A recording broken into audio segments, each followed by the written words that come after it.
प्रशांत किशोर की पार्टी जन स्वराज उपचुनाव में एक भी सीट पर जीत दर्ज नहीं की है, लेकिन महागठबंधन की हार में बड़ी भूमिका निभाई है। जन स्वराज ने चारों सीट पर वोट बैंक में बड़ी सेंधमारी की है। इमामगंज में जन स्वराज उम्मीदवार को करीब 37,000 वोट मिले हैं। यह अल्पसंख्यक वोट बैंक में बड़ी सेंधमारी है। प्रशांत किशोर ने मतगणना के बाद पटना में कहा कि जो सरकार चल रही है वो चलती रहे, जनता जिसे चाहिए उसे वोट की। जन स्वराज की परिकल्पना को लेकर बिहार में एक नई सोच बनी है। 1 महीने पहले पार्टी बनी है, इसके बाद 10% वोट लाकर एक शुरुआत की है। भाजपा सबसे बड़ी पार्टी है, उसे 21% वोट मिलना है। हमारी पार्टी के कैंडिडेट को वोट तो मिला, अगर 10 वर्ष लगेगा तो भी प्रशांत किशोर इस अभियान से पीछे नहीं हटेगा। बिहार में जो परिणाम आया है, जीतने वालों को बधाई। और जनता का जो निर्णय है वो नीतीश कुमार और भाजपा की सरकार के समर्थन में लोगों ने वोट दिया है। तो जो सरकार चल रही है, जिस तरह से चल रही है, जनता का उसमें विश्वास है, तो वो सरकार चलती रहे। हम लोग अपना जो प्रयास कर रहे हैं वो प्रयास आगे करते रहेंगे। आप चारों सीटों जन स्वराज और जन स्वराज अभियान दोनों को दो तरीके से देखिए। जन स्वराज अभियान जो है उसको बिहार में स्थापित करने में, बिहार के घर घर पहुंचाने में 2 वर्ष का समय लगा है। बहुत लोगों ने जब अभियान की शुरुआत हुई तो ये कहा कि बिहार में तो कोई इसकी जगह ही नहीं है, कोई इसको मानेगा नहीं, कोई सुनेगा नहीं। लेकिन बिहार के एक बड़े जनमानस में आज जन स्वराज की बात को लेकर, जन स्वराज की परिकल्पना को लेकर, बिहार में बदलाव को लेकर एक सकारात्मक सोच बनी है। अब उस सोच को दल में और वोट में परिवर्तित करने की जो बात है, तो 1 महीना पहले जन स्वराज दल बना है और 1 महीने में आज 10% वोट लेकर जन स्वराज ने अपनी शुरुआत करी है। आपको जस्ट कॉन्टेक्स्ट के लिए बता दूं, मैं ये नहीं कह रहा हूं कि 10% वोट बहुत बड़ा वोट होता है, लेकिन बिहार में भाजपा यहाँ देश की सबसे बड़ी पार्टी है, उसको 21% वोट है।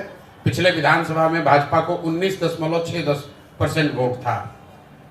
राजद को 20% वोट मिला है, जदयू को 11% वोट मिला है, जन स्वराज को 10% वोट मिला है। और इससे बहुत बेहतर हो सकता था, लेकिन जन स्वराज दल 1 महीना पुराना है, सिंबल 10 दिन पुराना है, कैंडिडेट नए हैं और उन क्षेत्रों में चुनाव हुआ है जहां पर जन स्वराज की पदयात्रा नहीं हुई है, जन स्वराज पार्टी का कोई संगठन नहीं है। ये कोई एक्सक्यूज नहीं है, इससे बहुत बढ़िया प्रदर्शन हो सकता था, लेकिन जो है इसको देखेंगे और इससे और बेहतर कैसे करना है उसके लिए पूरी तरीके से प्रतिबद्ध हैं। 10% आया है, अगर 1% भी आता तो भी हमारे अपने प्रयास में, हमारे कमिटमेंट में, बिहार को सुधारने के जज्बे में, उसमें 1% की भी कमी नहीं आने वाली है। बात है हमारे, अभी तो आपने कहा हमारा कोई कुछ जलवा ही नहीं है, अभी आप कह रहे हैं कि हमारे चलते दो सीट पे हार गया। ये आरजेडी वाले हारने के बाद, ये 30 साल पुरानी पार्टी है, हर जगह हारे हैं। हारने के बाद अब दोषारोपण दूसरे पर करेंगे। मेरे भाई, आप बेलागंज का बूथ वाइज सीट निकाल कर देख लीजिए वोट। वहां के मुसलमानों ने, बेलागंज के मुसलमानों ने जदयू को, भाजपा को वोट दिया है।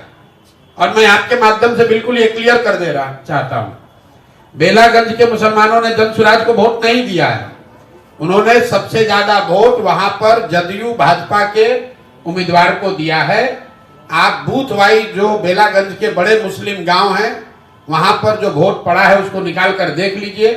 तो अगर राजद वाले ये कह रहे हैं, अगर हम लोग इमामगंज में चुनाव नहीं लड़ते तो मांझी जी को जो 55,000 वोट मिला है, एनडीए के कैंडिडेट को सबसे कम वोट कहां मिला है? इमामगंज में। बाकी हर जगह एनडीए के उम्मीदवार को करीब 70,000 वोट मिला है। एकमात्र इमामगंज ऐसी सीट है जहां पर एनडीए के उम्मीदवार को 55,000 से कम वोट मिला है। तो हम लोग का अपना आकलन यह है कि जो वोट जन स्वराज को इमामगंज में मिला है उसका 2/3 हिस्सा वो था जो मांझी जी को वोट मिल सकता था। कुछ हिस्सा जरूर राजद का आया होगा। अगर इमामगंज में हम लोग नहीं लड़ते तो राजद वहां और बड़े अंतर से हारती, कम से कम 25-30 हजार से हारते ये लोग।